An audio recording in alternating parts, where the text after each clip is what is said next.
Good morning all of you. कैसे हैं आप लोग? सीख रहे हो, समझ रहे हो और बहुत आगे बढ़ रहे हो। आज बात करने वाला हूँ पोर्टफोलियो। भाई बहुत ज़्यादा डाउन है, सबके बहुत मैसेज आए मेरे पास, सर मेरा पोर्टफोलियो 20% डाउन है, कोई कह रहा है सर मेरा पोर्टफोलियो 30% डाउन है। ठीक है, देखो मैं ना आज आपसे वो सही से इंपॉर्टेंट टॉपिक पे बात करने वाला हूँ कि भाई ये पोर्टफोलियो जो डाउन है, ठीक है, इसके अंदर हम कैसे अपने आप को मैनेज करें। क्योंकि सबसे इंपॉर्टेंट चीज़ है, मेरा जो रोल है ना आपके लिए, मैं कोई आपको टिप प्रोवाइडर नहीं हूँ ना। मैं आपको बताऊंगा मार्केट कहाँ से ऊपर जाएगा, कहाँ से कोई नहीं बता सकता। सच बताऊं तो मार्केट कहाँ से घूमेगा, ठीक है, सब अपना एक अंदाजा लगा रहे हैं, यहाँ से ऊपर चला जाएगा, वहाँ से ऊपर चला जाएगा।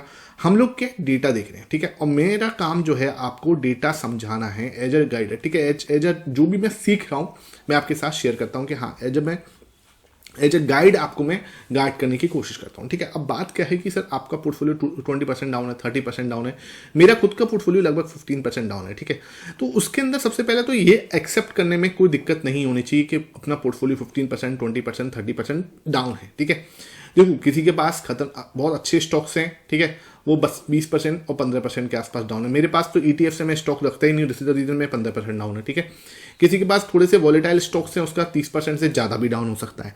तो वो अपना अपना पॉइंट ऑफ व्यू। अब चक्कर क्या है कि सोशल मीडिया पे ना ऐसा बना हुआ है कि एकदम से मार्केट जैसा जीरो हो जाएगा। ठीक है, अब हल्ला सभी मचा रहे हैं कि FIs जो है हमारे देश को छोड़ के जा रहे हैं। ठीक है, अब वो पता नहीं कभी वापस ही नहीं आएंगे। ठीक है, वो चाइना में इन्वेस्ट कर देंगे, वो US में इन्वेस्ट कर देंगे, वहां पर ये है वो है। सब बातें सही, मैं तो ये कह रहा हूँ सब चीज़ें ठीक है, लेकिन एक बात आपको समझनी पड़ेगी कि हमारी गवर्नमेंट में कोई गवर्नमेंट के मतलब ना तो मैं उनके साथ हूँ ना मैं उनके खिलाफ हूँ, जो पॉइंट्स हैं उनके ऊपर बात करते हैं। ठीक है, गवर्नमेंट ने अपनी साइड से जो कोशिश हो सकती थी उन्होंने स्टार्ट कर दिया। देखो उनकी साइड से क्या हुआ है, अब इंटरेस्ट रेट में कट दिख गया। ठीक है, अब क्या है, इंटरेस्ट रेट में कट हुआ है, इसका मतलब क्या है, लोन क्या है, आसानी से लोन ले सकते हैं। सिंपल, मैं आपको सिंपल भाषा में समझाने की कोशिश कर रहा हूँ, चीज़ को समझो। अब यहाँ पे क्या हो जाएगा, लोन लेना सस्ता हो जाएगा। ठीक है, जब लोन सस्ते होंगे तो हमारी इकोनॉमी पे सीधा सीधा क्या होगा, बूस्ट होगी। दूसरी चीज, इनकम टैक्स जो है उस पर भी क्या हुआ है, उस पर भी हमें मतलब 12-12.5 लाख रुपए तक, लगभग 12 लाख रुपए तक तो सीधे सीधे जो है छूट दी गई है। ठीक है, तो ये एक बहुत ही पॉजिटिव इम्पैक्ट जो है पड़ेगा। अब इसका मतलब ये इम्पैक्ट जो है, ये मतलब अभी इंजेक्शन लगा है, तुम ये सोच रहे हो कि ना ये इंजेक्शन अभी लगा है और अभी के अभी जो है मतलब मरीज जो है उठ के भागना स्टार्ट कर दे, तो ऐसा नहीं होता। इकोनॉमी के अंदर अभी ये बूस्ट दिया गया है, लोन सस्ते किए गए हैं, इनकम टैक्स पर भी छूट दी गई है। उससे क्या होगा, खर्चे जो है हमारे हाथ में पैसा आएगा, नॉर्मल मिडिल क्लास लोगों के हाथ में पैसा आएगा, वो लोग क्या करेंगे, खर्चा करेंगे, इन्वेस्ट करेंगे, उससे इकोनॉमी में धीरे धीरे क्या होगा, बूस्ट होगा। ठीक है, अब जो लोग सोच रहे हैं कि मार्केट जो है जीरो हो जाएगा, सिंपल, ठीक है, जो मार्केट ये सोच रहे हैं कि जीरो हो जाएगा, उन्हें एक चीज याद दिला दूं भाई, मार्केट जीरो नहीं हो रहा।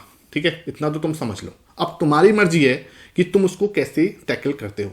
जब 2020 का कोविड का जो क्रैश आया था, ठीक है, यहां पे जब ये क्रैश आया था, है ना, ये वाला क्रैश है ना, इसमें एक बड़ी मार्च में एक बहुत बड़ा सीधा मार्केट अच्छा खासा फॉल हुआ था, पैनिक यहां भी हुआ था। ठीक है, लेकिन पैनिक के बाद देखो मार्केट कितना ऊपर गया। मैं ये दिखाने की कोशिश नहीं कर रहा कि मार्केट ऊपर जाएगा या नहीं जाएगा, मैं आपको बताने की कोशिश कर रहा हूँ मार्केट ना, मतलब जहां पे सबकी सोच खत्म हो जाती है ना, वो वैसे चलता है। ठीक है, किसी ने नहीं सोचा था इस टाइप का फॉल आएगा, वो हुआ। ठीक है, अब यहां तक सब लोग सोच के बैठे थे, कहां तक देखो, यहां तक ना, यहां तक सब सोच के बैठे थे करेक्शन आना है, करेक्शन आना है, करेक्शन आना है।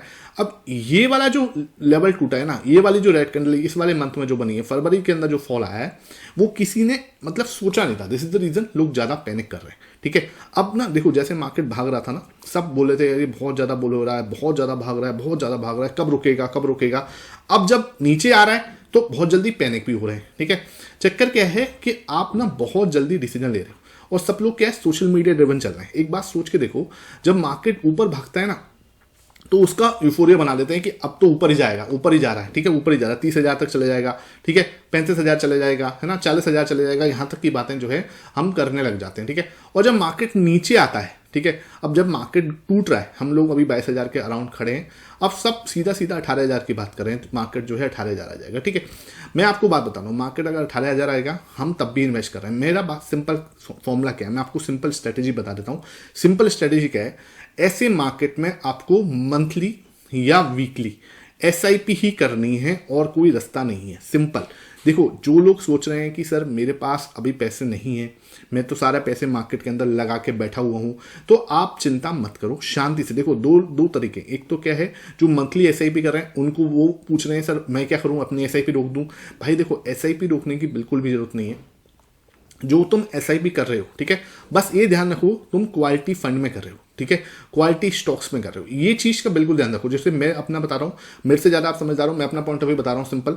मेरा काम है ईटीएफ में इन्वेस्ट करना, मैं कभी भी कोई भी स्टॉक में पर्टिकुलर इन्वेस्ट नहीं करता। तो मेरा काम मैं हमेशा ईटीएफ में इन्वेस्ट करता हूँ, जो अच्छे ईटीएफ होते हैं उनको पकड़ता हूँ, उनमें इन्वेस्ट करता हूँ, ठीक है। तो मैं अभी भी क्या कर रहा हूँ, वीकली एसआईपी कर रहा हूँ, ठीक है। वीकली एसआईपी भी ऐसा मेरा कोई डे फिक्स नहीं होता कि मैं ना इस वीक के अंदर इस डे पे क्या करूंगा, इन्वेस्ट करूंगा। मेरा क्या होता है, इस वीक के अंदर जो सबसे ज्यादा गिरा हुआ दिन होता है, जैसे मैं देख लेता हूं कि यार मंडे से लेके, ठीक है, मंडे को मार्केट स्टार्ट हो गया, जिसमें भी मार्केट एक 1.5% के आसपास फॉल हो जाता है, क्योंकि 1.5% के आसपास निफ्टी फॉल होना इसलिए बहुत बड़ी बात है, ठीक है। तो मैं उस दिन क्या करता हूं, उसमें इन्वेस्ट कर देता हूँ। फिर नेक्स्ट वीक ऐसे ही होता है, एक 1.5% के आसपास जब भी मार्केट मुझे गिरा हुआ लगता है 3 बजे शाम को, मैं उस दिन उसमें इन्वेस्ट कर देता हूँ। तो ये क्या हो रहा है, जो वीकली एसआईपी का जो कॉन्सेप्ट है उसमें क्या होता है, आप नीचे के लेवल पर क्या कर रहे होते हो, इन्वेस्ट कर रहे होते हो, बहुत अच्छे लेवल्स पे आप इन्वेस्ट कर रहे होते हो। और मैंने कभी भी, मेरा तरीका क्या था, मैं जब ऊपर सिंपल मैं आपको बता रहा हूँ, ये सीधा सीधा सीक्रेट्स हैं जो आपको आगे ध्यान रखने हैं, ठीक है। ये चीजें आगे ध्यान रखना बहुत जरूरी है। आप लोग क्या कर रहे थे, हम लोग क्या कर रहे थे, जैसे ही पैसा आ रहा है मंथली एसआईपी हम कर रहे हैं, ठीक है। जैसे ही पैसा आ रहा है मंथली एसआईपी, आप सपोज करो कोई 40,000 रुपये की कर रहा है, ठीक है ना। आप अपना अपना एग्जांपल ले लेना, चलो कोई मान लो यहाँ से 20,000 की भी कर रहा है, ठीक है, मैं दोनों एग्जांपल लेके चलता हूँ। अब क्या हो रहा है, आपको 40,000 पे जब मार्केट ऑल टाइम हाई पे चल रहा है तो पूरे 40,000 एसआईपी में नहीं डालने, ध्यान रखो। जब मार्केट ऑल टाइम हाई पे चल रहा है वहां पर आपको हाफ अमाउंट यानी 20,000 जो है वो आप अपने लिक्विड बीज में डाल के रखो, ठीक है। लिक्विड बीज में डाल के रखो। यहाँ पे जैसे 10,000 है तो आप अपने उसको 10,000 तो मार्केट में इन्वेस्ट करो, 10,000 आप लिक्विड बीज में डाल के रखो। उसमें क्या होता है, फिर आप कहोगे कि मार्केट ऊपर कितना जाएगा किसी को नहीं पता, एग्जैक्टली मुझे पता है, किसी को नहीं पता कि मार्केट कितना ऊपर जाएगा, लेकिन आप 20,000 तो इन्वेस्ट कर रहे हो ना, यहाँ पे आप 50% अमाउंट तो इन्वेस्ट कर रहे हो, ठीक है। बाकी का पैसा आप लिक्विड बीज में डाल करो। जब मार्केट 10% से ज्यादा टूटे, जब मार्केट 10% से ज्यादा टूटे ना, तब आपको वहां पर क्या है, मंथली एसआईपी की जगह पे वीकली एसआईपी स्टार्ट करनी होती है। किससे, जो लिक्विड बीज के अंदर जो आपने फंड जमा किया है उससे आप बड़े आराम से इसको जमा कर सकते हो, बड़े आराम से आप उसके अंदर पैसा डाल सकते हो। उससे क्या होगा, आपको कोई पैनिक भी नहीं होगा, सही लेवल्स पे आपका पैसा इन्वेस्ट होगा और आप निफ्टी का जो इंडेक्स फंड है उसको बड़े आराम से बीट कर पाओगे। जो उसका 14% का CAGR जो है निकल के आता है 13-14% के आसपास का, इसके आसपास आप 18, 19 और 20% तक क्या SIP को भी CAGR को भी क्या है टच कर सकते हो। तो ये चीज़ का गोल आपको बिल्कुल क्लियर होना चाहिए। देखो ये मार्केट है, ठीक है, इसको आपको समझना पड़ेगा, तो ये सिंपल चीज आपको समझनी पड़ेगी। दूसरी चीज, अभी ये तो चीज, ये वाला रूल मैंने आपको समझा दिया, वीकली SIP मैंने समझा दी। अब उन लोगों के बारे में बात करते हैं जिनका पोर्टफोलियो सही में डाउन है और वो पैनिक कर रहे हैं, सर मेरा तो अब रियलिटी में मुझे दिक्कत हो रही है, मैं पोर्टफोलियो देख नहीं पा रहा हूँ, ठीक है, मुझे रात में नींद नहीं आ रही है ना, ये इश्यूज हो रहे हैं। देखो सबसे बड़ी बात तो आपको ये देखना पड़ेगा, कभी भी अपना पैसा उतना इन्वेस्ट करो जितना आपको देखने में भी नीचे जाएगा, तो आपको पैनिक नहीं होना चाहिए। मेरा 15% डाउन है, ठीक है, मुझे बिल्कुल भी पैनिक नहीं है। और मैं इतना ध्यान रखूँ, मैं अभी भी मार्केट अगर 15% और टूट जाता, निफ्टी 15% और टूट जाता, बता रहा हूँ मैं, ठीक है, तब भी मेरा पोर्टफोलियो के अंदर पैनिक क्रिएट नहीं होगा। मैं ये जानता हूँ, ठीक है, क्योंकि देखो मैंने अपना पोर्टफोलियो की एक्सपेक्टेशन उसी तरह से रखी है। आपने क्या करा है, आप बहुत ही ज्यादा रिस्की पूल के अंदर जा रहे हो, आपका पोर्टफोलियो 30% ही नीचे डाउन है। जिसका पोर्टफोलियो 30% से ज्यादा टूटा हुआ है, ठीक है, 30% से ज्यादा नेगेटिव है, वो लोग थोड़े रिस्की चीजों में जा रहे हैं। अब आपने रिस्क लिया है तो कुछ सोच समझ के लिया होगा, ठीक है, यानी कि आप बहुत ज्यादा रिटर्न एक्सपेक्ट कर रहे हो, मार्केट से ज्यादा रिटर्न बनाना चाह रहे हो, ज्यादा रिटर्न बनाना चाहोगे तो 30% से ज्यादा आपको पोर्टफोलियो रेट देखना भी पड़ेगा। तो ये चीजें आपको अपने ऊपर डिसाइड करनी होती है। मैं हमेशा ETF में खुद क्यों जाता हूँ, क्योंकि उसके अंदर क्या है कि एक लिमिटेड एक्सपेक्टेशन ऑफ रिटर्न है, ठीक है। मैं वहां पे पता है कि मैं कोई बहुत ज्यादा बड़ा रिटर्न नहीं बना दूंगा कि मैं 40% रिटर्न एनुअली बना दूंगा या मैं 30% रिटर्न बना दूंगा। मुझे पता है मैं 20% से आसपास ही जाऊंगा, 20-22% के आसपास ही जाऊंगा। और 20% अगर मेरा बंदा है एनुअली, ठीक है, जब मार्केट अच्छा है या CAGR मेरा 15 साल में 20% के आसपास आ रहा है, तो मैं बहुत ज्यादा ब्लेस्ड फील करूंगा अपने आप को। तो वो आपके एक्सपेक्टेशंस हैं कि आप कितने समय के लिए इन्वेस्ट कर रहे हो और कितना एक्सपेक्टेशंस रख रहे हो मार्केट के लिए, ठीक है। उससे क्या है कि आपको ये तो होना ही है, ये तो आप सोचो यार ये नहीं होगा तो भाई भूल जाओ, ये तो होना ही है, इसमें तो कोई मतलब दो राय नहीं है। मार्केट ऐसे नहीं भगती भाई, इतना आसान नहीं है मार्केट के अंदर से पैसा बनाना। अगर सब इतना मतलब जिस टाइप से मार्केट भाग रही थी, ठीक है, यहाँ से जब ऑल टाइम हाई ब्रेक किया था, कोई अच्छा खासा करेक्शन आया ही कहाँ है, ठीक है, आप खुद भी तो सोचो। यहाँ से जब मार्केट ने ये वाला हाई ब्रेक किया है, ये लेवल जब ब्रेक किया, तो उसके बाद से कोई अच्छा खासा करेक्शन आया नहीं। ये भी कुछ 8-10% का था, ये भी 8-10% के आसपास का था। तो कोई अच्छा ढंग का करेक्शन जो है आफ्टर कोविड, लगा लो आप लगभग 4 साल हो गए है ना, 4-5 साल हो गए, इसके बाद कोई अच्छा करेक्शन आया कहाँ है। अब जाके एक करेक्शन आ रहा है और मुझे नहीं पता कि और भी डीप हो सकता है। मैं आपको क्लियर बता रहा हूं, अब जब मार्केट इतना टूट रहा है, ये रेड कैंडल जब इसने बनाई है, ठीक है, तो मार्केट के अंदर, क्योंकि जब ना मार्केट टूटता है तो सबकी हवा निकल जाती है। सिंपल बात क्या है, उसके अंदर ना एक तरह से तुम जो एक्सपेक्टेशन करोगे ना कि ये लेवल नहीं आएगा, वो भी ये भी दिखा देगा, ठीक है।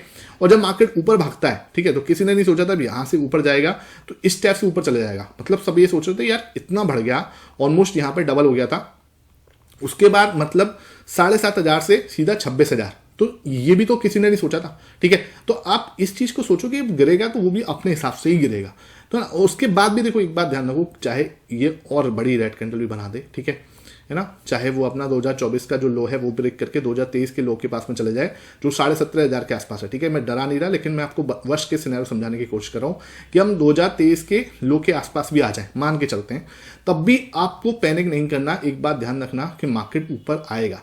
अब पैनिक वो लोग करते हैं जिनको ये डर होता है कि उनके जो स्टॉक्स हैं वो कहीं वीक तो नहीं है।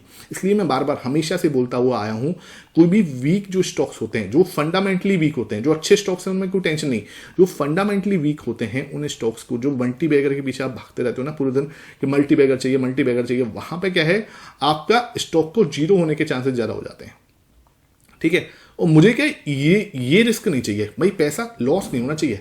ड्रॉडाउन दिख जाए 15% का, ठीक है, मुझे पता है 15% का भी मार्केट हमें लॉस दिखा रहा है, कोई दिक्कत नहीं है, लेकिन एक टाइम ऐसा आएगा कि 20% ऊपर भी होगा, ठीक है। तो उसके लिए हमें वेट करना है, क्योंकि हमारा जो इन्वेस्टमेंट है, जो मैं इन्वेस्टमेंट की बात कर रहा हूं पर्टिकुलरली, तो इन्वेस्टमेंट मैं कोई 1 साल 2 साल 3 साल की नहीं कर रहा, मैं वो 20 साल के लिए कर रहा हूं, ठीक है। तो ये आपको क्लियर होना चाहिए कि अगर आप इन्वेस्टमेंट कर रहे हो तो आप कितने समय के लिए कर रहे हो। यार मेरा इन्वेस्टमेंट 20 साल के लिए, अभी गिर रहा है गिरने दो, ठीक है, क्या दिक्कत है, इसमें हमें सीखने को मिल रहा है। आपको इस फॉल से सीखना चाहिए कि भाई ये लर्निंग्स मैंने ली। अभी मैंने जो एसआईपी वाला पॉइंट दिखाया, वीकली एसआईपी वाला जो पॉइंट बताया आपको, ठीक है, कि हमें सारा पैसा जब ऑल टाइम हाई मानना स्टार्ट कर दे मार्केट, तो सारा पैसा एसआईपी में इन्वेस्ट नहीं करना, थोड़ा पैसा लिक्विड बीस में बचा के रखना, ताकि जब मार्केट गिरे 10% से ज्यादा करेक्शन, क्योंकि वो तो होगा ही होगा ना, ठीक है, वो तो होगा ही होगा, है ना, 10% के आसपास जब मार्केट करेक्शन हो तो वहां पर फिर हम उसको थोड़ा थोड़ा पैसा इन्वेस्ट करें, जिससे क्या है कि हमारा जो XIR जो है, हमारा जो CAGR है हमारा, वो थोड़ा अच्छा ग्रोथ दिखे वहां पे, ठीक है। तो ये पूरा सिस्टम है, आपको बिल्कुल भी पैनिक नहीं करना, मैं आपके साथ में हूं। डेली हम प्राइस एक्शन को देख रहे हैं, डेली हम डेटा को देख रहे हैं, ठीक है। मैं आपको डेटा भी क्लियरली डेली बता रहा हूं, कहीं भी कोई दिक्कत वाली बात नहीं है। आज भी मैं थोड़ा डेटा आपको बता देता हूं जिससे आपको क्लियर रहेगा कि आगे क्या हुआ है, ठीक है। तो ये हमारा डेटा है 27 फरवरी का, इसको मैं यहाँ पे डेट भी लिख देता हूँ आपके सामने, इट्स 27 फेब की जो है डेटा आ चुका है। तो इसके बारे में बात करूँ तो हमारे देखो प्रो ने अब सेल करना स्टार्ट कर दिया, 5% यहाँ सेल किया, लगभग 5% यहाँ सेल किया, लगभग 2 दिन के अंदर ही इसने क्या है 10% जो है अपनी पोजीशन को कट करा है, 62 से सीधा कहाँ पे लेके आया है 52 पर, ठीक है। तो मैंने ये चीज आपको बोली भी थी, याद होगा, जिसको जिसको नीचे कमेंट सेक्शन में जरूर बताना कि भाई अगर मार्केट को नीचे जाना है तो इसको अपनी पोजीशन को कट करना पड़ेगा। ये अपनी पोजीशन कट कर रहा है, इसका मतलब क्या है कि मार्केट अभी और नीचे जा सकता है। अभी एक जिस दिन खरीदना स्टार्ट करेगा ना, तब हम वहां से कॉन्फिडेंट होंगे।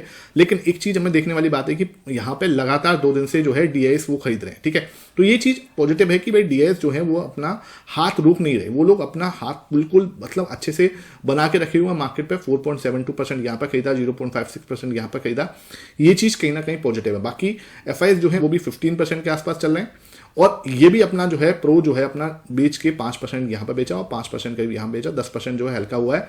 मतलब यहाँ पे कहीं ना कहीं पैनिक जो है हमारे अंदर ही नहीं, प्रो के अंदर भी हमें देखने को मिल रहा है। और ज़्यादातर मैं अपना पॉइंट ऑफ व्यू रखता हूँ तो वो प्रो को जरूर फॉलो करता हूँ।